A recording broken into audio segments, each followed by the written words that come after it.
Welcome to the Real Estate Talk podcast with myself, Oliver Ingalls, and my esteemed co-host, as always, sat next to me, Benji Weinberger. If you learn anything from this podcast, if you take away any hints, any tips, we would love for you to like, subscribe, and share. Fuck off. I'm living my life now. Like, I'm done. I don't give a shit. So aside from your boss watching porn over his lunch. Are you seeing a cover? Yeah. Or have I just changed? I don't know. Oh, I can't post that. He won't be happy. Pulls out cocaine on my desk and starts racking it up. I've never seen this before. Because he wouldn't make you do it. I cannot confirm nor deny. I think if I stayed in London, I would still be married. Because people watching it will probably think, what an arrogant fuck. Oh no, what a shame. Today we have one and only Alex Evagora, who runs the private office at Driven Properties. He moved from London to Dubai to double his wealth, and you'll have to listen to find out why his boss made him drink a lot of alcohol and do some illegal substances. Alex tells us about how his transition from London to Dubai made him feel lonely and how it's ultimately affected his marriage. Let's go. Alex Evagora, Yes. our long lost friend. Do you get deja vu sitting here? I wouldn't say, a little bit deja vu, yeah. It's nice though to be in the room. Yeah. Yeah, Well, nice you to see said you guys. just before we came on, you said it felt a bit like home. Did I? No, you can't say that on camera when it's rolling. No, but the last time we did a podcast, us three, You're regretting like doing what? this. You're regretting doing this, aren't you? I can No, just but- tell from your face. You're No, like, I remember the first podcast we ever did yeah. when we went to... Where did you get us? Hackney? Back end of Oh, Hackney. We yeah, left well, that in for Shoreditch. you to sort out. And Yeah. Yeah. that was an interesting one. And we had like the grape, cherry. oh, We would, yeah. whose idea was that? Yours. No, I think you felt we could be sponsored by drinks. So why did you want to interview me? Alex, We had no one else to bring on. Yeah. We've gone through all the What a agents. wanker. We're now on the Z list. We're now on the Z list. Oh, fucking hell. No, but for everyone Yeah. watching, if people didn't realise, for everyone watching, Alex, which I think we've mentioned on the podcast before, certainly so. probably a couple of times early on, used to do a podcast with us. We called it the Free Entrepreneur Podcast. And Alex obviously left us to go to Dubai. And now we've had the pleasure of interviewing you, mate. Yeah, The shoe's on the other foot. yeah. How does it feel?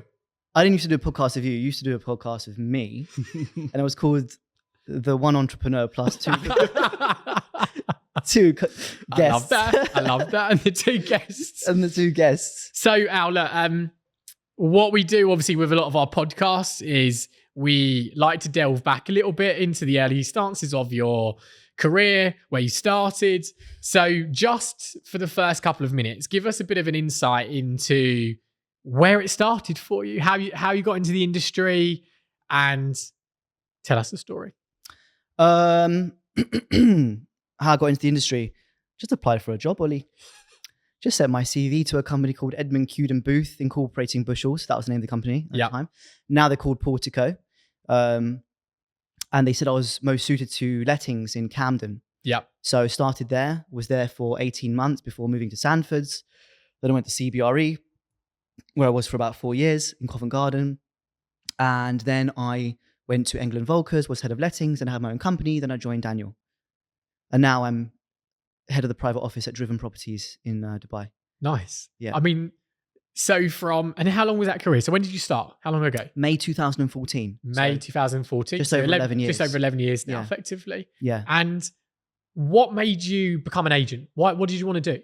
Like, was it always wanted didn't to be in really. property, or how did it work? I didn't really want to be an agent. I wanted to be a stockbroker. Yeah. So I was a junior stockbroker. And before that, I was a junior commodities broker in the city. Yeah.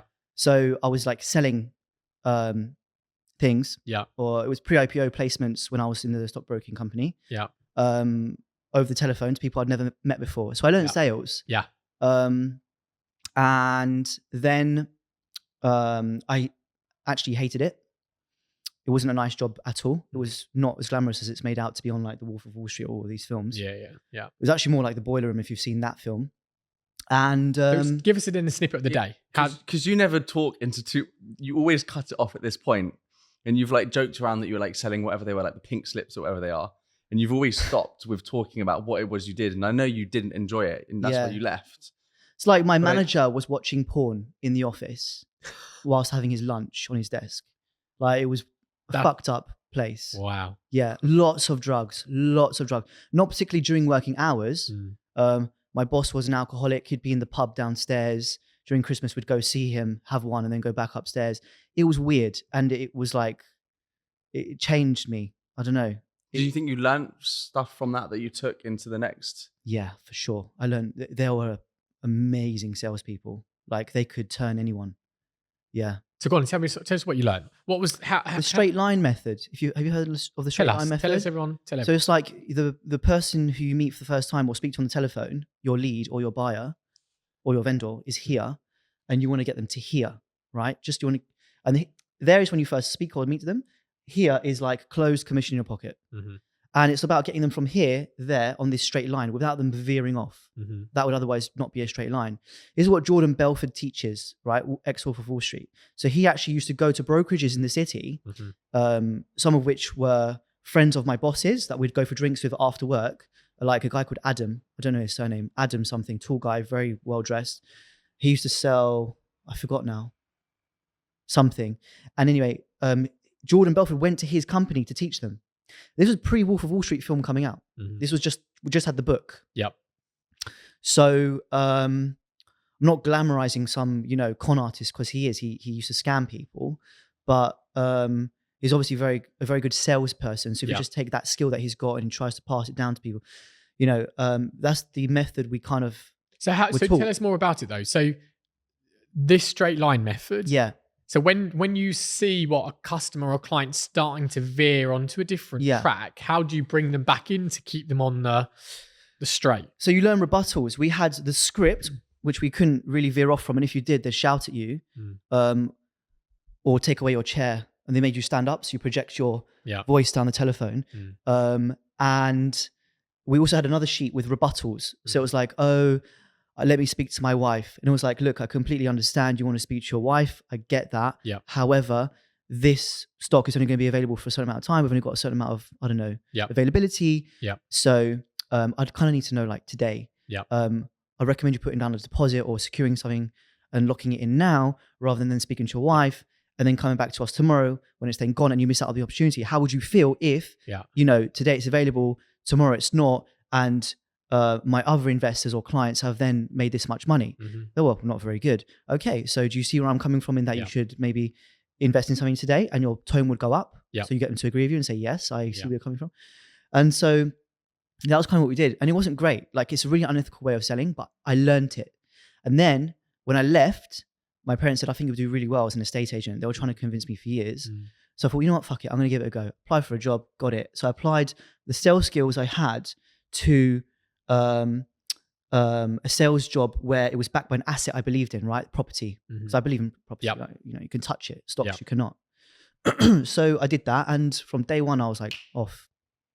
And I was more of a cheeky chappy back then too. Like, I was living with my parents. Back then. I almost got kicked out of training on the onboarding. Yeah. With my company back then. What did you do? Well, in the interview even, I invited round my manager to be round to my house for a barbecue because she was Greek. And we just hit it off. Her name was Andri. I think I mentioned her before to you guys. She was wicked. She set up Foxton's Wood Green. Yeah.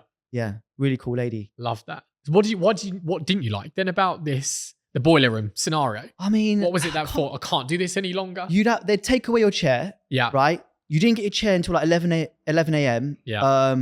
You'd be working till like 8, 9 o'clock in the evening. You have to sell out. Just calls, just like calls, 500 calls a day. Yeah, and I'd keep it and just like in the pursuit of happiness, he just touches it. So you save time from it going to there to there. Yeah. So bang, next one, bam, bam, bam, bam, bam. And then while it's dialing, I'll click left voicemail or like no answer, next, just to not waste time. You have to make like 150 calls a day. Do you think you would be any different today if you didn't do that role? Yeah. What was the key attribute that it kind of taught you? I think about this all the time. I also think about what would have happened if I didn't go to uni. Yeah. And I had an extra, that 3 years. Yeah. Plus the year I spent stockbroking and that. I would have had an extra 4 years experience. Yeah. So 4 plus 11, I would have had like 20 years experience. What did you go to university to study? What did Not maths, obviously. But what did you go to university to study? Business administration. Sorry, I had to do a foundation degree first because I didn't have enough A levels to get Right. onto a degree. Yeah. So you did. Yeah. Didn't want to go to uni, got forced to go. So did a foundation degree at Hartford Regional. Yeah. And that was business with finance. Yeah. And then I got onto the last year of a business administration course at Hertfordshire Uni. Yeah. Yeah. So yeah. So aside from Your sock's inside out, I think. Mate, I'm not gonna lie. I've done that on purpose. He's got What's an ankle. going on there? I sprained my ankle at the weekend, so Socks. I've got a support ankle. Are you okay? I badly sprained my ankle. I did my ligaments. You can claim benefits now, no? In this country. Going back to what we were just saying about the boiler room, obviously, aside from your boss watching porn over his lunch, what was the most outrageous thing you saw? Trying to think I now. mean, that's quite outrageous as it is. But I think if he's doing that over his lunch, there's probably some other things. It wasn't that bad. It was just what was traumatic was seeing my boss. Like, could you imagine Daniel? Imagine you go out for drinks with Daniel. He makes you drink more than you can drink. He keeps telling you to hurry up. And he's actually being serious. Like, hurry up, drink your beer. Like, you're being really slow. But he's being serious, not joking or bantering. Yeah. And then it's like your first job out of uni as well, don't forget. And then they all go back to the office. I'm like, why are we going back to the office, guys? We're going to go and do some drugs. I'm like, what? I don't do drugs. I've never really done drugs before. I might have taken a puff of something back in the day when I was at, school, but that was it. And then we get there, like it's on my desk, pours out cocaine on my desk and starts racking it up. And I've never seen this before. And so my heart's pumping. This was in 2013. How old are you now? 34. So about 22. Yeah. Yeah. So Quick maths. very quick.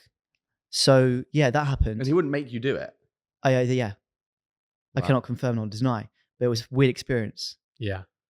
And I suppose that Like my nostrils. was got it peer, raped. I mean, it was peer pressure. Man. You've just come out of Thingy Bob, you think Yeah. it's the norm, everyone around you's doing it, and so you feel that you have to fit in. Yeah. Yeah. And then like you push the boundaries and it's kind of okay, and then you push it more, and before you know it, things are like really weird. Yeah. I wasn't an alcoholic or a druggie or anything. I can't even get addicted to cigarettes, but I smoke when I have a drink. It's weird. Okay, so Anyway. let's bring it back. So you then start in lettings. Okay? Yeah.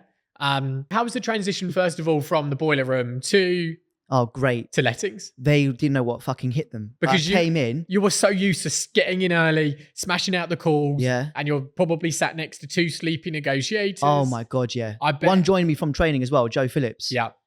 He hated my guts. Yeah. They just couldn't keep up with me. Yeah. So we got in from, it was a 1 week onboarding, really good training actually. I actually really enjoyed it, although it was a bit of a nightmare. Got into the office in Camden, number 3 Parkway, still remember the address, and just smashed up the phones, smashed it, just went back to what I knew. I called all my apps that came in overnight, applicants, leads, whatever you want to call them, tenants. And then I started going through the database of leads that might have fallen through into the database because I've been contacted. Blah, blah, blah. So I called them. I was calling other people's applicants, my applicants, their applicants. I'd get in before them, leave after them, do more viewings. So the hours were from 8:30 till 7, viewings till 8. Yeah. I was doing viewings till like 8:30. We also didn't have access to our emails for some weird reason from home. Okay. You could only do them in the office. Okay. Wow. So it kind of incentivise you to get in earlier. You can hear the excitement in my voice. Like when I mumble my words, it's because I'm really excited. Yeah. So Love that. I just love what we do. So I love this job. There's nothing I'd rather do. So you ruffled some feathers. Huh? So you ruffled some feathers in the office? Yeah, I did. I did at CBRE as well. I was allowed to do what I did though. Like I just got in at CBRE before everybody else. It was me or Martin Zepps at the time. So they were like, you both got the job. One of you is not going to pass probation. And I passed it, and Martin, bless his heart, did not. Yeah. I'm not proud of that, but I had to do what I had to do. Yeah. So I got in before everyone. I called all the apps. It was like a 24-hour rule, which they were all up in arms about. Like, oh my God, what, you've got to speak to someone every 24 hours. That's weird. No one wants to speak to an estate agent every 24 hours. But that was the rule. So I'd get in, and if they haven't been contacted on repeat within 24 hours, I'd call them. Yeah. And I was in there from like 7:30 a.m., like emailing, calling their applicants. They'd get in being like, what the fuck? And I think I might have mentioned this before. I can't remember what podcast, but I was like, Just to let you know, we just opened another office in Canary Wharf and Marylebone. If you don't want to be contacted by them offices, let me know and I'll make a note on the system saying you're just dealing with Alex. And every time they'd say, yeah, of course, put that note. I don't want to get calls from other offices. No problem. In capitals, only wants to deal with Alex on repeat. Do not call. Did that. Everyone got into the office. They couldn't speak to their applicants. So obviously I ruffled feathers. And the results? I was like banking 600 and something K a year. Yeah. In rentals. Yeah. And I broke the pound per square foot. I was doing more than the sales guys. I broke the pound per square foot in Rathbone Place. Yeah. I was the first agent to rent something in Centre Point, flat 60. Yeah. Broke the pound per square foot in Covent Garden as in a fucking area. 25 Hop House. I was one of the first to rent a whole building to a service department operator. I helped bring Sonder to the UK. Yeah. So I made a name for myself at DDRE. Okay. So if there was one which word is rare for a rental agent. Yeah. I think. Mate, I get 100%. You did Yeah, well, amazing. say something. Well done, Alex. Like well Stephen done. Bartlett, a bit like, wow, you're it was actually good, mate. amazing. It was amazing. So where did Thank it all you. go wrong? You didn't even hear. You're so Okay. busy, like, Yeah. he's so looking at the camera, like picking himself up. Didn't hear what I Okay. said. No, you're right. So, Al, knowing what you know now, Yeah. okay, for the person who's just started their sales or lettings negotiator career and their first day starts tomorrow in their office, what is the one thing that you are going to say to that person for them to be successful in the future? Go to the gym. Look after your body. Yeah. Because that's one thing I slipped up on. And I wish I did it sooner. I've only just restarted now. Got my dimples back in my 6-pack and everything. Okay, 4-pack. And don't drink too much. Don't get sucked into this beer pub lifestyle that we have in the UK. Don't do drugs. Get into the office before everybody else. Yep. Leave when the last person's left, especially the best agent in the office. Look what they do and then times their efforts by 10. Yeah. Make more calls than everyone. You'll end up doing more viewings than everyone. You'll end up getting more offers than everyone. And then you'll end up getting more deals than everyone. And then it'll get to a time where you're maxed out. Yeah. Because you're doing more viewings and it's a numbers game. But then you'll start applying the art and the skill, which you guys know a lot about too, of the viewing and then of the negotiation and the strategy behind, the things that we do, which we won't get into right now. So that's what I'd say. There was about to do. 5 tips, But do you not think, and I'm not suggesting that quantity isn't important, especially as you said, for a new person in industry, is there not an element of quality also being important? Yeah. And I'm not suggesting that because you're doing so much. Yeah, but that's why I also said then the quality will come in after. But first, get the numbers up. Get used to being busy, answering the phone, blah, blah, blah. Go like nuts. Make mistakes because you can afford to when you're on a salary, right? Yeah. If you're a negotiator. And you're young. And then later, I'd apply the skills later. When did you become self-employed? 2000 and... Wait, is this going to... Definitely did do maths. They probably are. 2018? 2018. Or 19. 18 or 19. What made you do the jump to self-employed? I was just sick and tired of giving like 90% of my commission away to the company, the broker, the company I worked for. Yeah. But I feel like they worked for me. What are you doing for me? Yeah. It got to that point. So it was like this. They did loads for me, gave me listings, an office, blah, blah, blah, the brand. And then it went like this, especially when I started building my brand. Yeah. And at one of my companies I worked at, they were really pissed off about me posting on social media. So I got pulled in for meetings with PR, marketing, with my manager. And they were like, you can't do this. You can't use emojis. Even I can't use emojis on the caption. Like, what does that mean? Well, they use emojis today. Yeah. They wanted it all professional and like, I was building my brand saying new listing in Hong Kong. Yeah. Because that company had offices all over the world. Yeah. New listing in here, new listing in there. And they didn't like that. And I didn't mention them. So it was making it look like it was me. Yeah. But they didn't like that. They didn't like it. And fair play. Maybe I won't like it if someone came into a business that I owned and started doing that too. No, actually, I would like it. I would like it because if they're successful, I'm successful. Yeah. Now that I think about it. Why did you start building your personal brand? Because I just realized the importance of it. I did like 1 or 2 posts, used hashtags, and I got a DM from someone in like Nigeria. Yeah. So I realized really quickly how powerful social media is. It's free. They're paying to promote on like magazines and buses and black cabs. Yeah. When I've just done something for free and someone in like Nigeria's DM'd me saying, nice to meet you. I'm also an agent, blah, blah, blah, blah, blah. So I realized like overnight. And then when I mentioned it in the office, they couldn't understand. Yeah. They could not get it. They just thought I was trying to be like Tony Robbins. Yeah. like some self-help guru and trying to make out as if I was like some big hotshot. Yeah. I did a LinkedIn post as well saying what you should do in a quiet market because I was smashing it and some of my colleagues were not. Yeah. And they were like, who do you think you are? And I was like, I just like to help people. Yeah. How did you take that? 'Cause Oh, I know you bad. don't like. I know They you made me don't- my own office out of cardboard box, saying like Alex's office. They made me my own merchandise. Do you remember? I showed you pictures Yeah, I of like them remember, drinking actually. out of cups with my face on it. Yeah. I got bullied. Yeah. It's all right though. I've got thick skin. What are they doing now? They still work there, earning like, I don't know, 60 to 100K a year. Do you think by going against the grain and not falling in line with the corporate normal structure has helped you? Yeah. 100%. And that's the difference between someone who's entrepreneurial. Yeah, but it's also subjective. Like I was with some people this morning having breakfast who are really good at their job. They're not doing exactly what we do, but I was like, why don't you guys go start your own business? And I'm like, oh, it's just too stressful. So fair enough. It's not for everyone. You've got to do payroll. Yeah. You got to speak to your accountant. You got to look after your tax. If you're not good at saving, you could fuck up like your tax repayment. Yeah.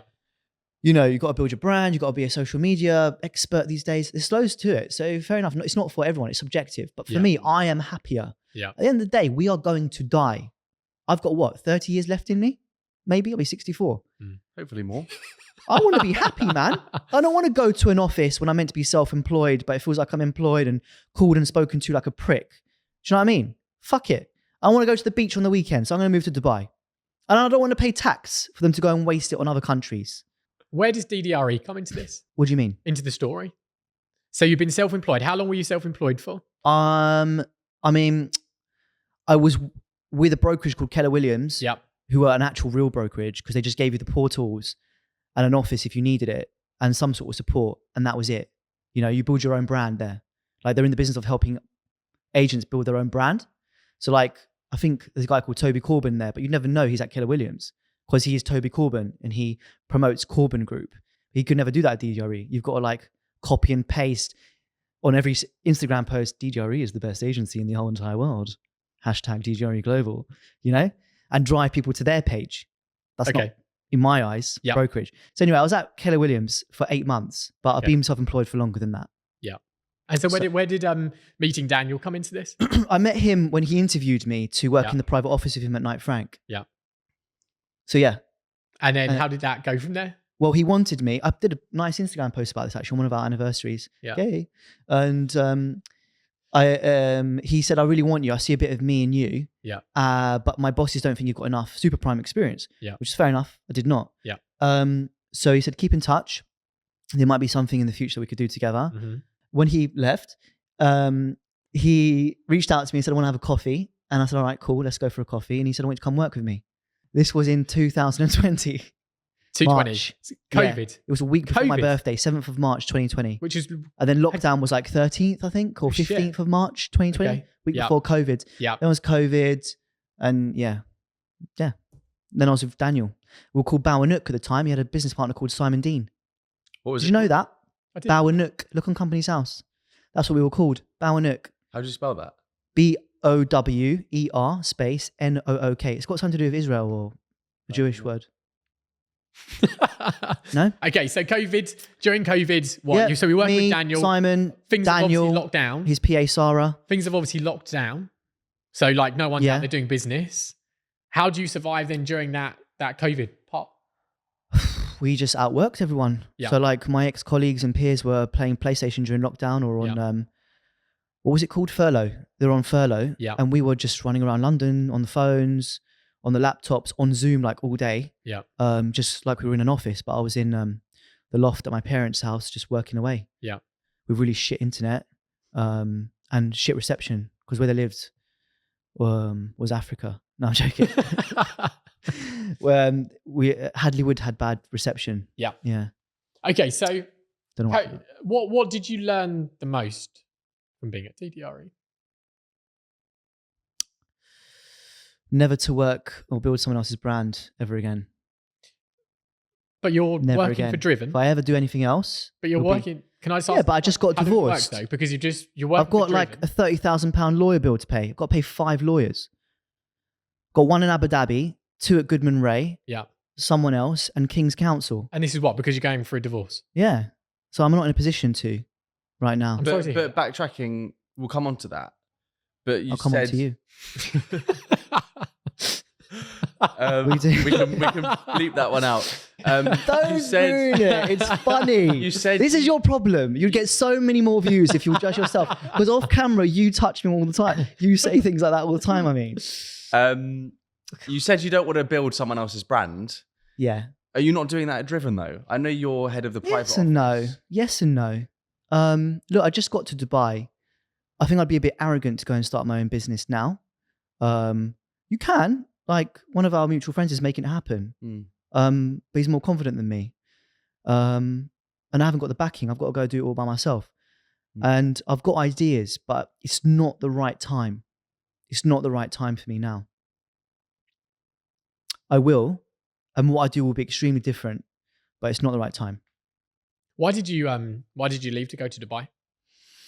I didn't really leave because I'm back here and I'm still transacting here. So you're doing 90 days, obviously, roughly 90 days. Yeah. So here in the UK. And I think it's about spending 30 days of which that I can actually work. Yeah. And then the rest, obviously, in Dubai. Yeah. But so predominantly now your business is in Dubai. You work for Driven Properties, ahead of the private office. Yeah. I'm employed by Driven. them. Yeah. Yeah. Employed by them. No salary. So why go to Dubai? What was the attraction of Dubai? Plain and simply, like calling a spade a spade. Yeah. It's just that they're earning millions there and we here are not. Mm-hmm. Which agent earned £1 million or more last year? There's quite a few agents. That How many? earn £1 million. I don't know the After data tax? around it. After tax? Don't know the data around it. I'd have to look into it. So why'd you say that then? Was it purely just? So, but wait, why'd you say that then? You said there's a few. How do you know that? There are. I know agents who are earning over £1 million. Yeah. Who? I don't want to say their names on camera. But there there's are also, definitely there's agents also earning one man good bands. money. We can bleep it. There's also one man bands, individual agents. Yeah. Who? Ian Green Residential. He earns over £1 million after Probably tax. double that.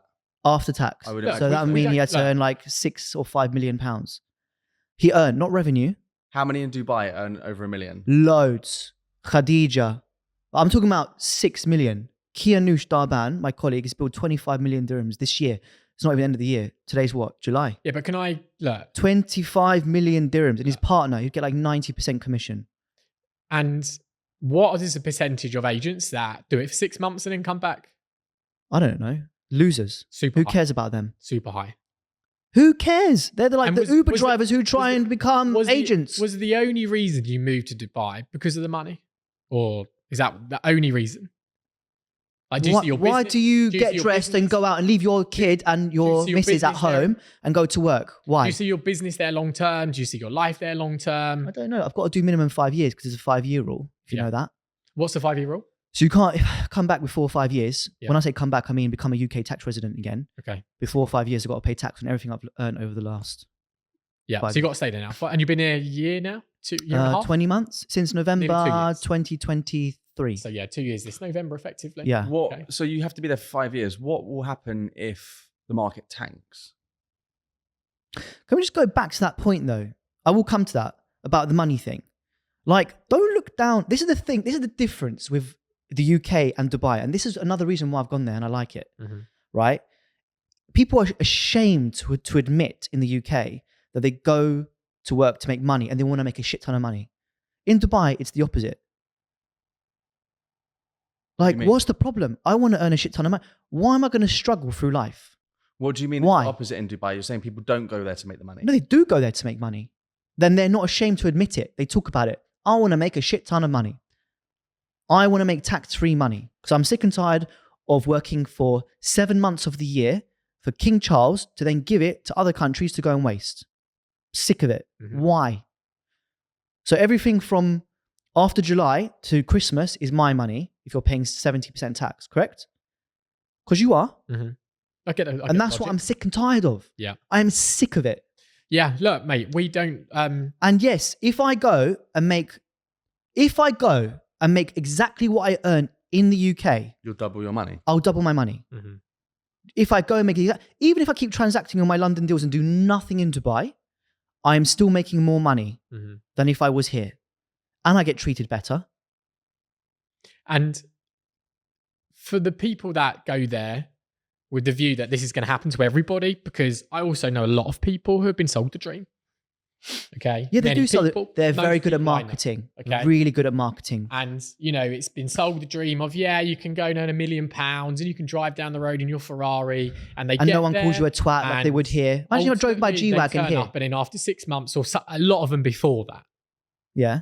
are back. Losers. Who? Name and shame. I'm not naming and shaming people. Why? I know a lot of people. Okay, Why did they who fail? have done that. Why? I'm not there. I can't tell you why they failed. I don't know what they did on a day-to-day basis to do that whatsoever. Okay.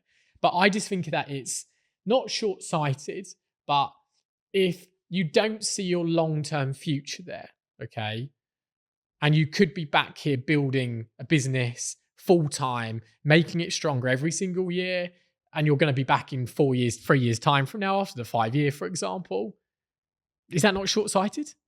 No, I'm still doing business here. But you can be doing more and more business here. You can be building your could. business more and more here. So you're going to be more successful in 3 years' time. If it's like we said about university, you went for university for 4 years, you probably take 1% of what you learn. And if you worked for 4 more years, you'd be in a much higher and a much better position. You are than right. now. And I do think if I didn't leave, how much money would I have made last year or this year? Because this year I'm going to smash it in London, just London business. Mm-hmm. I do think that, but it goes into my wider plan. Mm-hmm. I'm playing the long-term game. I don't want to go too much into it. I don't want to share. Mm-hmm. I just want to do it and then we'll talk about it after I've done it.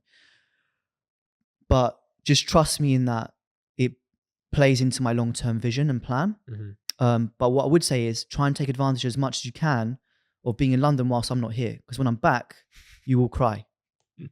What's been the biggest change for you since moving to Dubai? It's changed. What was it that you look back and you go, actually, fuck, that was hard? Being away from family. Yeah. It has a big part to play in my divorce, I would say. That's sad. But this is another reason why I have to make it happen. You won't see me coming back with my hat in hands and in tears. I now have to make it happen. I have a point to prove. I've got a chip on my shoulder. So like, I have no choice but to make it happen. So you think moving out to Dubai played a role in Big role, yeah. you getting? I think if I stayed in London, I would still be married. And first of all, we're obviously... You don't have to look so sad, by the way. No, we're sorry to hear it. It's not nice for anyone to go through. It Okay. is. What was... When it's because you weren't spending as much time together? Or more of a like, congratulations, I think. tell us why. Because you weren't spending as much time together, or her vision was different to your Yeah. vision in the future? I didn't realize that when I got there, I would be working like, I think more than twice as hard. And because I still work the London market, and you guys are 3 hours behind, and when the clocks change, it's 4 hours behind. I work till midnight almost every day, unless I'm lucky. And I'd be on the phone whilst we're in bed, talking about offers, which I had to take the call. Yeah. Things like that. Daniel once called me at like 1:30 a.m. Took the call. I think you saw my story a week or two ago. I was working till 1:30 a.m. and that was on Dubai stuff. Their work ethic there is extremely high as well. That if the Dubai agents were in London, they would eat you guys alive. Even me. Like, I am shocked. They would call your clients every single day. And you would call the agent and say, what are you doing? That's my client. Would that work? I don't know if that would It's not work just here. that. They would outwork you. These people come from nothing. And they've gone to Dubai for this Dubai dream to earn $1 million plus a year. Yeah. They'll outwork you. Like, they are so hungry. I've got goosebumps talking about it. Like, it's amazing. I'm amazed by it. And it's a great thing. But you guys would be shocked. Yeah. Even though you know and you've worked in, I was going to say the prime and super prime, but you were really the core market. But you have worked in the prime and super prime market when you were in London, right? When you were working at DDRE, and you see those agents there. Fine, they can work hard, but as you said, they've come from nothing. Do you think they can still come to London and work at the top end of the market? The top end of the market. The top end of the market. Thing is, they do. You look at a top end of the market agent in Dubai and think, this is a mistake I made, by the way, too. I just judged. I was like, nothing. I'm going to walk all over you. Next thing you know, they put like 10 million dirhams on the board. I'm like, how the fuck has he done that? And you know, they'd be like in like some Hermes belt, Gucci shoes, like 3/4 length trousers when they're not meant to be like that. you know, because Like it's the those. fashion there. I'm just sitting down, so they've ridden up. And And some you're like, how the hell did they do? How do they do that? they're not your typical London agent. So yeah, maybe they might struggle a little bit, but the way they amaze me. Like, I think it's amazing. The way they work is different. Like, it's ferocious, tenacious. Nice. They will chew through brick walls to get to success. Yeah. And they don't care who stands in their way. Yeah. You call them and say, you just call my client. I don't give a fuck. Don't call me again. Bang. They don't give a shit. You're like, whoa. Does it not take you back to the boiler room? I'm going to war every day in Dubai. It's crazy. Does it take you back to the boiler room vibes? A little bit. So other agents are calling your listings. Yeah. All the Every time. day. I've got Sotheby's calling my 37 Sanctuary Falls listing every day. It's 48.75 million. He sends me screenshots and he forwards me their voice notes. It's terrible. And these are people who say, yeah, don't worry, I'll come for you. Send me the brochure. They send it to their buyer. Then they call my client. Because all the data's available. Yeah. I can call anyone. Yeah. Penthouse in One Hyde Park, no problem. Bing, bing, bing. Nick Candy. Hi, Nick. It's Alex. I work at Driven. Listen, I've got a buyer. Yeah. Can I show your property? Sotheby's are appointed. Don't worry. Let's just do the viewing. We'll see how it goes. Because we'll pay them. Is it true that there's not many people sign sole agencies out there? So a lot of properties are multiple agency, and basically that's something I struggle with. It's hard to then do any collaboration because you can't collaborate with all the people around you when they can just pick up the phone book and go, okay, Alex's client, yeah, I've got the buy for that. Yeah, Mrs. And Smith. also greed's a big thing too. They'd rather get the 4% rather than the 2% because the fees are so high. Yeah. So it's like the wild west. Like everyone's just running around, kind of like you can't collaborate with anybody. It's getting better. Do business with each other. It's getting better. You can and you can't. It's had to come on a long way, hasn't it, though? I mean, I remember a couple of years ago, we were talking about, they were making up floor plans of like square footages, and you'd find out actually by the end it was 30% lower. Yeah. They're getting better though. So they've made a change with the DLD, which is the land registry there. Yeah. So now if you get a price reduction, you got to get new terms and conditions signed. Really? At the price reduction. So no one can reduce prices now without permission from the owner. Interesting. Otherwise Because people just reduce. Because there were Just 5 reduce. different I prices mean, that's for the same crazy. And property. that So too. people were just reducing prices even though there was no price reduction. Correct. And also you've got to have the Form A sign, which is T's and C's or terms of business signed before putting it online. Otherwise you get fined or in trouble. Yeah. Yeah. So even if you post a property on Instagram or social media, you've got to have a QR code which directs them to your Form A to prove that you're instructed. If you don't have that, you can get fined. So it's starting to whittle away. Yeah. These people who think they slowly catch a monkey. How much did you make last year? I'm not telling you that. Okay, Next question. How is the private Next office? question. How is the private office which you run doing at Driven Properties? It's good. We're 8 people going on 9. I'm really excited. We've got someone called Ella who's about to join. She had a whopper of a month in March. She sold like 200 something million dirhams of property in March. Like I said, I'm playing the real long game. 270 million dirham. 200 and something million. That's like, what, 30, 40 million pounds? About that. Divided by 5. Within your team? Or No, at her previous company, but she's coming over now.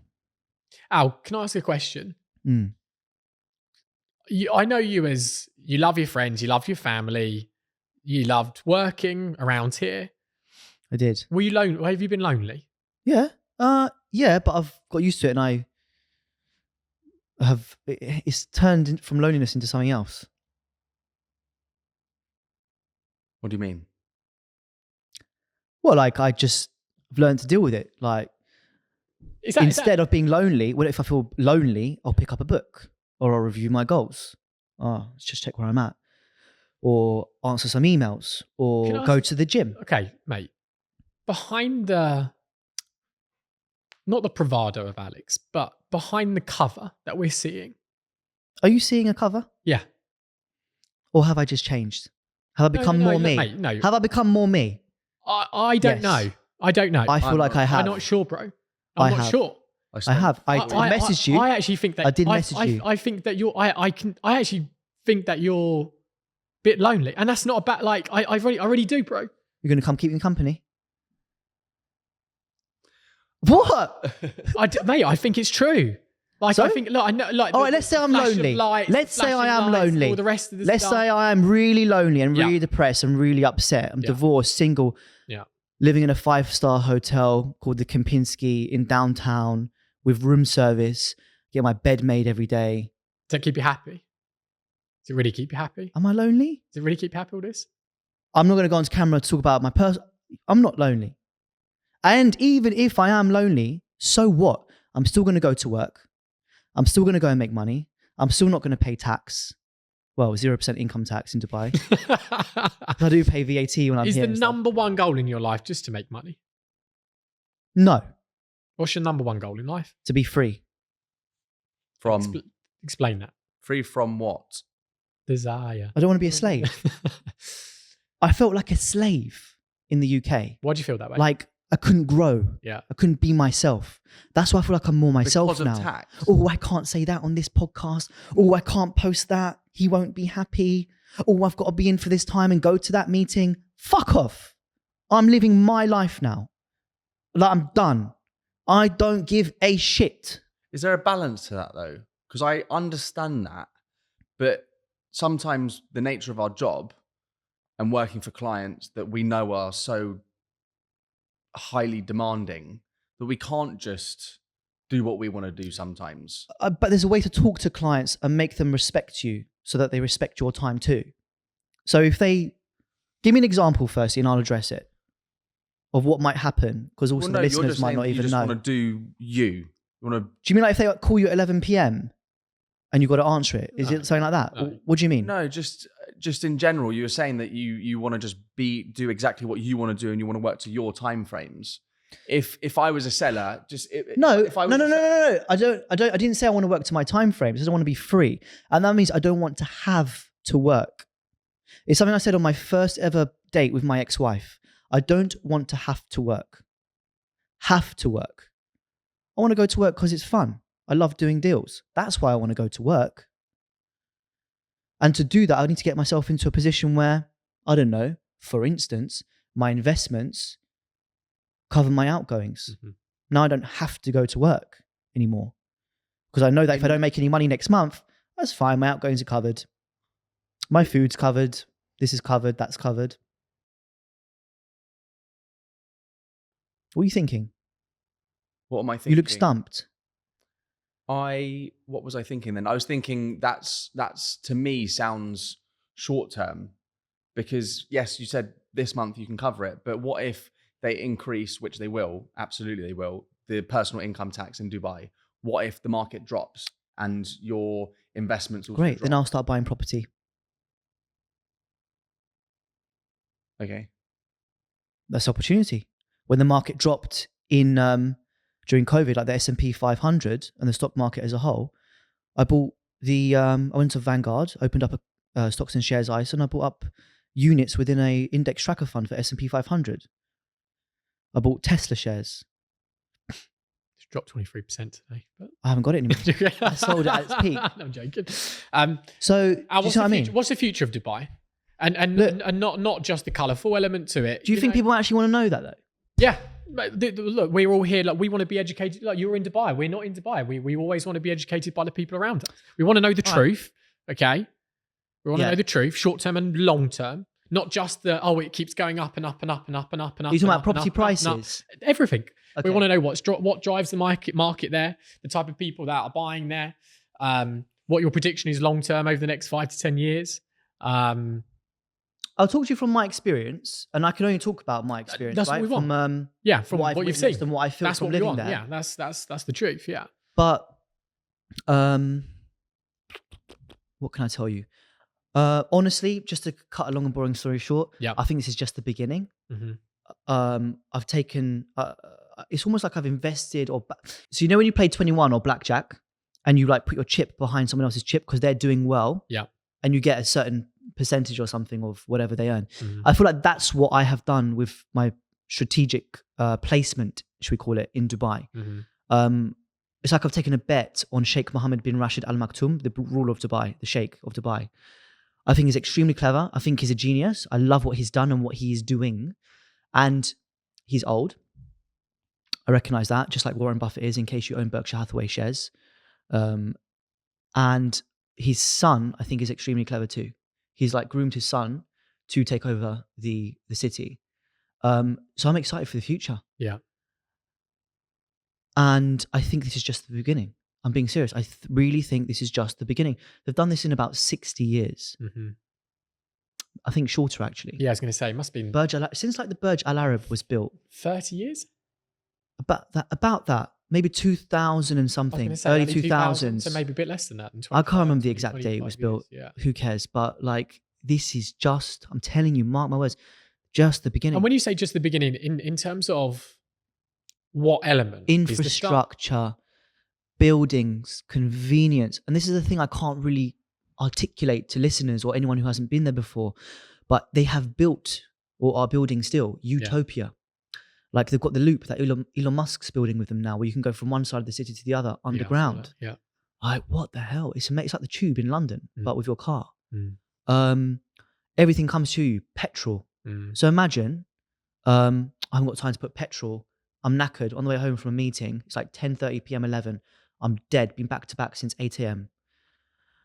Drive home, park the car, leave your petrol cap open. No one's going to nick your petrol or suck it out, right? Like they do in probably Tottenham around here. And then overnight, someone's going to come put my petrol for the same price as going to the petrol station. It's called Carfu. It's an app. And I can even get my windscreen wiped by them too. Like, it's amazing. Why is the safety and security so good there? Because they're so strict. What's the repercussion if someone found you? They found me stealing something. Oh my goodness! Is it that safe, or is it just the marketing that they push out? No, it's safe. Trust me, it's safe. Yes, if you leave your phone on a sunbed on Kite Beach, the public beach with no cameras, maybe someone will take it if you leave it for 2 hours.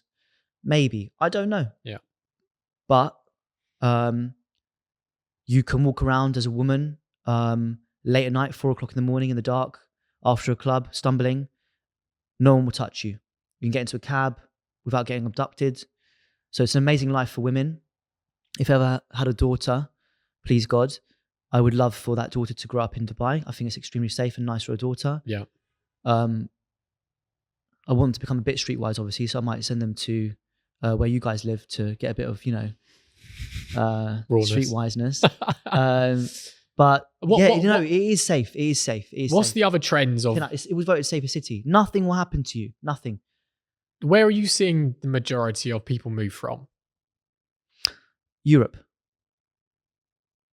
A lot of the clients are Indian, but they've been there for a long time. Yeah. And why Europe specifically?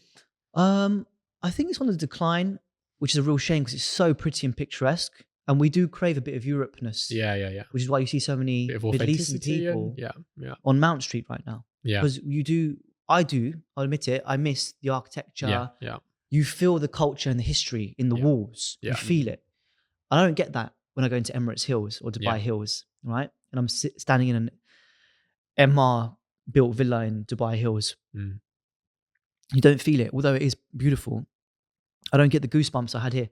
Yeah. Don't forget, I grew up here and I always wondered what the inside of a Bishop's Avenue house looked like. And now I'm inside, I'm like, wow, this is amazing. I dreamt of this moment. Yeah.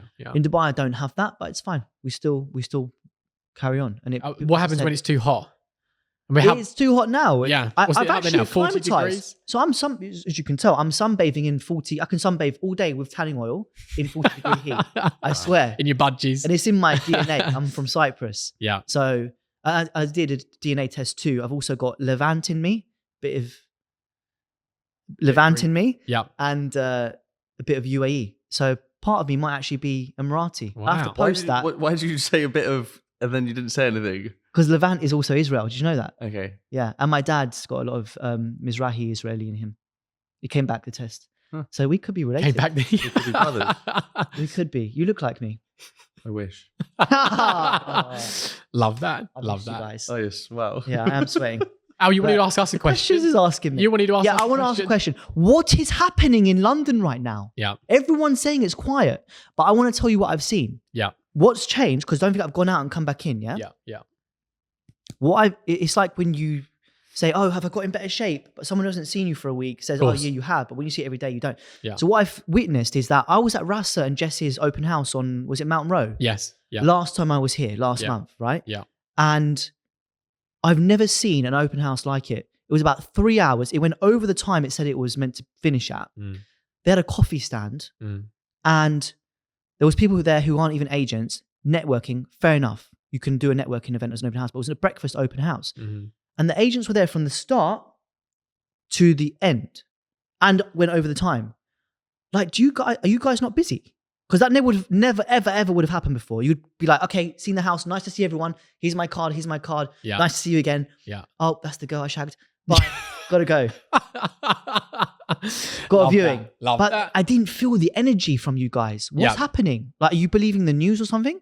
Look, there's obviously a lot happening taxation policy wise. Yeah. You know? And look, we're not going to sit here and, say that it's not. There are things happening which are causing a lot of clients to want to look at their wealth and where they live, and are ultimately deciding not to buy or to move from the UK and London. We seem to be unfortunately driving millionaires away. Okay. And that has had an effect on the marketplace. I think I was one of them. Well, millionaires. And that has had an effect on the market. Okay. Yeah. There's now more stock on the market than there ever was before, and there's a smaller pool of buyers. There are still some big transactions happening. Off market. But now it's quality over quantity. The buyers that we are running around with are wanting to see value. I'm buying something here in Marylebone at the moment under £1,000 per square foot. What? There's some great opportunities out there for buyers. Okay. And unfortunately, pinch points have started to come for clients. There's more receivership deals out there than there ever was before. And look, I think we're in a cyclical, market. Okay. This will change. The government, I know, are now starting to read this data and understand actually we cannot, with our fiscal loss at the moment, we cannot sustain this as a country. So things will ultimately do change, and every market goes up and down. Okay, wherever you are. And at the moment we are down, but brilliant opportunities. Yeah, look, and I think to add to that, it's clear that the UK has been, I don't know what the word, I'd say battered last 12, 18 months. The mass exodus of the high net worth community leaving, going to Dubai, going to Monaco, Milan, Switzerland. But I think that in itself, for the people that are ready to stick it out, poses a great opportunity, because as Ollie said, it's a cycle. And I think if you're now comparing property prices in London, which have massively come off, I think we needed a correction. If you're now comparing it to those cities that I just mentioned, which have massively inflated because all of these high net worth individuals have moved there, I actually think people will start to look at London and think, I can get something in Marylebone at £1,000 a foot. Are you crazy? It's crazy. I'm going to go and reinvest back in there. I think also, as Ollie said, the government will have to change something because it is a mess. Like what though? The tax position, whether that's income tax, corporation tax, whether that's stamp duty, they have to change it. Now, if you're buying a second home and you're a non-resident, your stamp duty is like 20%. Like, that is insane. And it has to change. It can't stay like that unless those other markets increase their tax position to level it out. Like they go and put, 10% income tax on Dubai. It's still nowhere near the 45% that we'd be on here, but it closes that gap. But we are in a cycle. We've been battered. Yeah. And I think the next 6 to 12 months, 18 months in London will start to improve. So it's good for you that you have exposure in both. And I would make sure that you still have your exposure in London, because I think London's going to come back. And I think it's going to come back stronger than it has before. And mate, we still have to realize people want to live in London. Yeah. Okay. Yeah. Like you, they love the history. They love the culture. They love to go and eat the restaurants and go to the theatre, and like they love London. Yeah. They don't want to leave. And it will come back 100%. And for the ultra high net worths and the super prime marketplace, there's some high transactions happening. Something what traded yesterday in Yoho, just under £18 million. Nice. Just over £6,000 per square foot.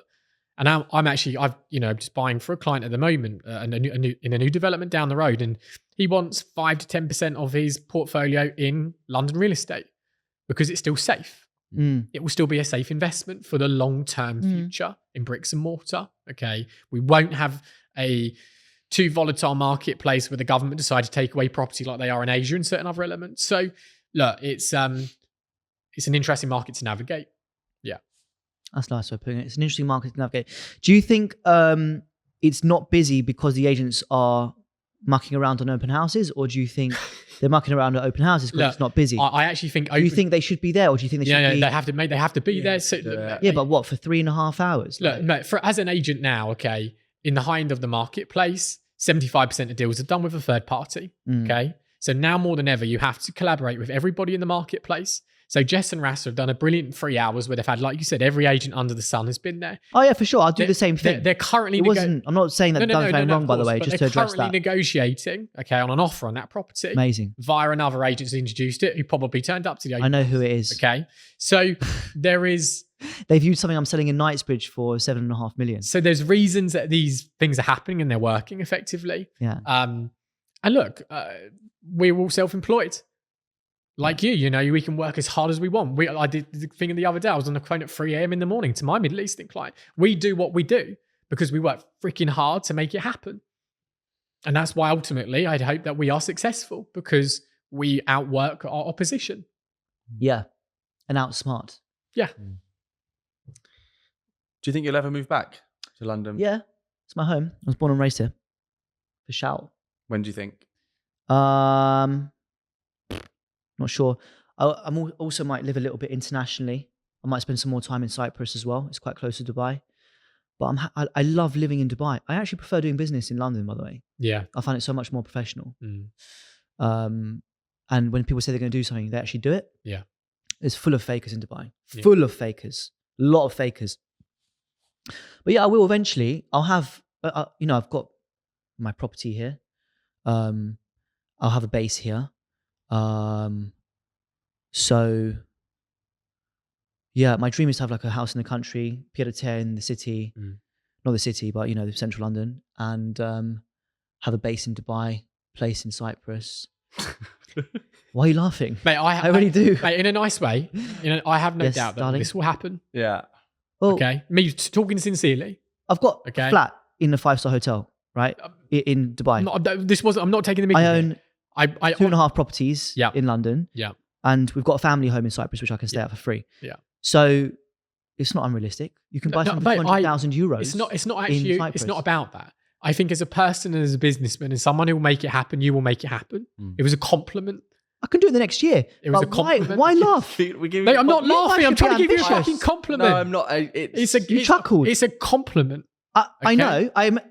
Why chuckle? I'm I'm not curious. chuckling. I'm just I'm curious. laughing at the confidence / aura side of it, that you have. You know exactly what you want to achieve, and to a normal person, it would sound unrealistic.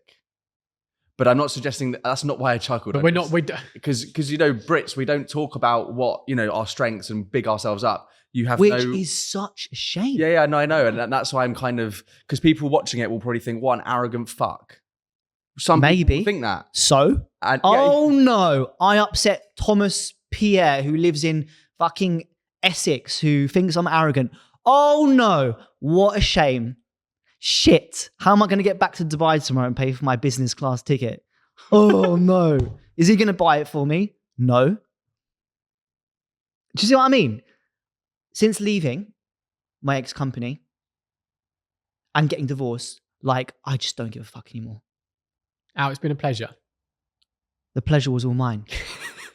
No, mate, honestly, it is. I love you coming back. I think your energy is infectious. Do you feel infected? I feel infected after this hour. Good. I can inject some more into you after. But honestly, mate, no, it's honestly a pleasure to see you. Okay, we love what you're doing out there. No one works harder. And it was an honest compliment to what I was saying before. Okay, we love what you're doing. I think a lot of people would have learned from this. There's some brilliant nuggets that you've said to everybody. Okay.